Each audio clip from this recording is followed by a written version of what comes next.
ఉషోదయం ప్రేమించు కాపరి ఉషా కిరణాలు ఉదయకాలపు వాక్య ధ్యానంకు మిమ్మల్ని ఆహ్వానిస్తున్నాం. ప్రార్థన. మా స్తుతులకు ఆధారభూతుడు అయిన పరమ తండ్రి, ఈ ఉదయకాల సమయానికై స్తోత్రము. తండ్రి, నీ కృపచేత మరి యొక్క దినమును అనుగ్రహించి నీ సన్నిధిలో ఇలాగూ నీ వాక్యం వినుటకు మాకు ఇస్తున్న కృప కొరకు వందనాలు. ఈ ఉదయకాలమున నీ వాక్యమును నాయన విని గ్రహించుకునే హృదయమును అనుగ్రహించుమని, నీ వైపు చూస్తూ ముందుకు వెళ్ళేదానికి కావాల్సిన కృపను అనుగ్రహించి ఆశీర్వదించి నడిపించమని యేసు పరిశుద్ధ నామమున అడిగి వేడుకుంటున్నాను పరమ తండ్రి, ఆమేన్. ఈ ఉదయకాలపు వాక్య భాగము ప్రకటన గ్రంథము 2వ అధ్యాయము 13వ వచనం నుండి 17వ వచనం వరకున్న వాక్య భాగమును చదువుకుందాం. సాతాను సింహాసనమున్న స్థలములో నీవు కాపురమున్నావని నేనెరుగుదును. మరియు సాతాను కాపురమున్న ఆ స్థలములో నా యందు విశ్వాసివై ఉండి నన్ను గూర్చి సాక్షి అయిన అంతిపయను వాడు మీ మధ్యను చంపబడిన దినములలో నీవు నా నామము గట్టిగా చేపట్టి నా యందలి విశ్వాసమును విసర్జింపలేదని నేనెరుగుదును. అయినను నేను నీ మీద కొన్ని తప్పిదములు మోపవలసి ఉన్నది. అవేవనగా, విగ్రహములకు బలి ఇచ్చిన వాటిని తినునట్లును, జారత్వము చేయునట్లును ఇశ్రాయేలీలకు ఉరియొడ్డుమని బాలాకునకు నేర్పిన బిలాము బోధను అనుసరించువారు నీలో ఉన్నారు. అటువలనే నీ కొలాయితుల బోధను అనుసరించువారును నీలో ఉన్నారు. కావున మారు మనసు పొందుము. లేని ఎడల నేను నీ యొద్దకు త్వరగా వచ్చి నా నోటి నుండి వచ్చు ఖడ్గము చేత వీరితో యుద్ధము చేసేదను. సంగములతో ఆత్మ చెప్పుచున్న మాట చెవిగలవాడు వినుగాక. జయించువానికి మరుగై ఉన్న మన్నాను భుజింపనిత్తెను, మరియు అతనికి తెల్ల రాతినిత్తెను. ఆ రాతి మీద చెక్కబడిన ఒక కొత్త పేరుండెను. పొందిన వానికే కాని అది మరి ఎవనికినీ తెలియదు.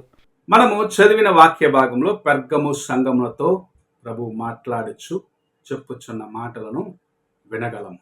వారిలో దేవుని యొక్క నామమును బట్టి శోధన వచ్చినప్పటికీ, హింసలు వచ్చినప్పటికీ, దేవుని కోసము నమ్మకముగా నిలబడే ఒక గుణం ఉన్నప్పటికీ శోధించబడుచున్న కార్యములను మనం చూస్తూ ఉన్నాం. వారు లోకముతో వారు సరిపోయేదానికి, లోక కార్యములతో తాము సమర్థిద్దుకుండే కొన్ని కార్యములు మనం చూస్తూ ఉన్నాం.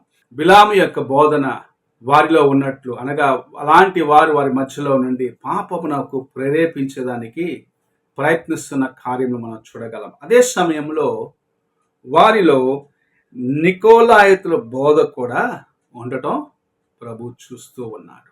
నికోలాయితుల బోధ ఏమిటంటే, వారు ఎంత అపవిత్రముగా ఉన్నప్పటికీ దేవుని సన్నిధికి వస్తే చాలు, తమ పాప జీవితముతో తమ ఇష్టానుసారముగా జీవిస్తూ లోకములో కలిసిపోయి లోక కార్యములన్నిటినీ వెంబడించే వారిగా ఉంటూ దేవుని సన్నిధిలోకి వచ్చి మేము పరిశుద్ధులము అన్న రీతిగా నటన వేస్తే చాలు అన్న ఒక బోధను వారు బోధిస్తూ ఉన్నారు. పాపమునకు దూరముగా ఉండాలి, పాప కార్యములకు దూరముగా ఉండాలి, దేవుని గురించిన పరిశుద్ధతను కలిగిన వ్యక్తిగా ఉండాలన్న కార్యములను బోధించక, పాపముతోనే నీవు దేవుని సన్నిధికి రావచ్చు, నీవు ఎలాంటి జీవితము జీవించినా సరే, ఎంత విచ్చలవిడి జీవితము జీవించినా సరే, దేవుని సన్నిధికి వస్తే చాలు, నీవు మంచివాడవు అన్న రీతిగా ఉన్న బోధనను నికోలాయితు బోధలుగా మనము చూడగలం. అలాంటి బోధను అనుసరించేవారు ఈ పెర్గము సంఘంలో ఉన్నారు. ఇలాంటి కార్యములను, దేవునికి ఇష్టం లేని కార్యములను చేయకూడదని మనము చూసినట్లయితే ఎఫెసీ సంఘములో ఉన్న వారు ఉండటం మనం చూస్తున్నాము. మొదటి సంఘమునకు రాయిచున్నప్పుడు 2వ అధ్యాయము 6వ వచనంలో మనం చూసినట్లయితే నికోలాయితుల యొక్క కార్యములను మీరు ద్వేషిస్తూ ఉన్నారు అని వారిని గురించి చెప్పబడుతుంది. అయితే ఇక్కడ వాటిని అనుసరించే వారిగా ఉన్నారు. అలాంటి కార్యములను అనుసరించే వారికి ప్రభు ఇస్తున్న హెచ్చరిక ఏమిటంటే, నీవు మారు మనస్సు పొందుము అంటున్నాడు. నీవు జీవిస్తున్న జీవితము అపవిత్రమైనది, నీవు జీవిస్తున్న జీవితము దేవునికి అయిష్టమైనది, హేయమైన కార్యములతో నీవు నింపుకుంటూ దేవునికి ముందు పరిశుద్ధుడుగా ఉన్నానని చూపించుకుంటున్నావేమో, ఇది విడిచిపెట్టి మారు మనస్సు పొంది దేవుని సన్నిధికి రమ్మని ప్రభు సెలవిస్తూ ఉన్నాడు. నీవు మారు మనస్సు పొందినట్లయితే నీవు దేవుని యొక్క కృపను పొందుకొనగలవు. నీవు మారు మనస్సు పొందినట్లయితే నీ జీవితంలో ఉన్న ప్రతి బలహీనతను ప్రభు బాగు చేస్తాడు. నీ అంతరంగంలో పాపమును దాచిపెట్టుకొని దేవుని సన్నిధిలో వేషధారణతో నీవు ఎన్ని దినములు గడిపినను సరే దేవుని యొక్క ఉగ్రత నీ మీదికి రాక తప్పదు. మనము చూసినట్లయితే ప్రభు సెలవిస్తూ ఉన్నాడు 16వ వచనంలో, మారు మనసు పొందు, లేకపోతే నీతో ఆయన ఖడ్గము ఆయన నోటిలో నుండి బయలువెళ్ళే ఒక ఖడ్గము నీతో యుద్ధము చేయడానికి బయలువెళ్తుందని దేవుని యొక్క వాక్యం సెలవిస్తుంది. దేవుని యొక్క ఉగ్రత నీ యొద్దకు రాకముందే నీలో ఉన్న బలహీనమైన కార్యములు, అవి బిలాము యొక్క కార్యములు అవ్వచ్చు, బిలాము బోధించిన బోధన అవ్వచ్చు, లేదా ఇలాగూ నికోలాయితుల బోధల వంటి బోధలు అవ్వచ్చు. అనగా నిన్ను ఎంతగా నీవు అపవిత్రముగా ఉన్నావో నీవు గుర్తించుకోకుండా దేవుని సన్నిధికి నీవు వచ్చేదానికి నిన్ను ప్రేరేపిస్తున్న కార్యములుగా ఉండవచ్చు. కానీ వాటిని తీసివేసుకొనకపోతే దేవుని యొక్క ఉగ్రత నీకు రాక తప్పదు. నీవు వాటిని ఒప్పుకొని విడిచిపెట్టినట్లయితే ప్రభు చెప్తున్నాడు 17వ వచనంలో, నీవు మారు మనసు పొందినట్లయితే, నీవు వాటిని విడిచిపెట్టినట్లయితే, నీవు వాటికి దూరముగా వచ్చినట్లయితే మరుగైన మన్నాను అనగా పరలోకములో భుజించే ఆ భోజనము నీకును అనుగ్రహిస్తానంట. అనగా పరలోకములో ఉండే ఆ కృపను ప్రభు నీకు అనుగ్రహిస్తానని వాగ్దానము చేయుచున్నాడు.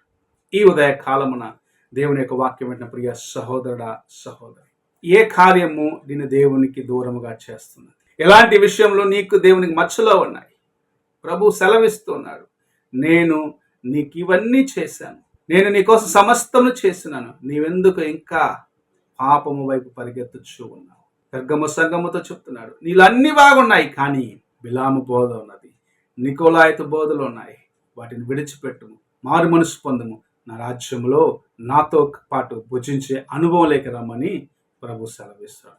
మరుగైన మన్నాను, దేవుని యొక్క ఆత్మీయ మన్నాను నీకు ఇవ్వాలని ప్రభు ఆశిస్తున్నాడు.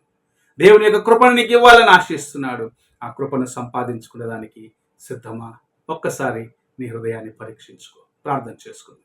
మా స్తుతులకు ఆధారభూతుడైన గొప్ప తండ్రి, ఉదయ కాలమున నీ వాక్యము కొరకు వందనాలు చెల్లించుకుంటున్నాం. మాలో ఉన్న బలహీనతలను గ్రహించుకొని, దేవా, మేము ఎక్కడ నీకు దూరముగా ఉన్నామో తెలుసుకొని, ఏ కార్యము నీకు నాకు మధ్యలో ఆటంకముగా అన్నది గ్రహించుకొని నీ సన్నిధికి రావాల్సిన వారిగా ఉన్నామని నీ వాక్యము సెలవిస్తున్నది. గ్రహించుకొని నీ వైపు చూసి నీ యందు నాయన నమ్మకముగా నడిచే కృపను అనుగ్రహించి ఆశీర్వదించి దీవించమని యేసు పరిశుద్ధ నామమున అడిగి వేడుకుంటున్నాను పరమ తండ్రి, ఆమేన్. తండ్రి అయిన దేవుని ప్రేమ, కుమారుడైన క్రీస్తు కృప, ఆదరణకర్త అయిన పరిశుద్ధాత్మక సహవాసము ఇప్పుడును ఎల్లప్పుడూ తోడై ఉండి సదాకాలము నడిపించును గాక. ఆమేన్.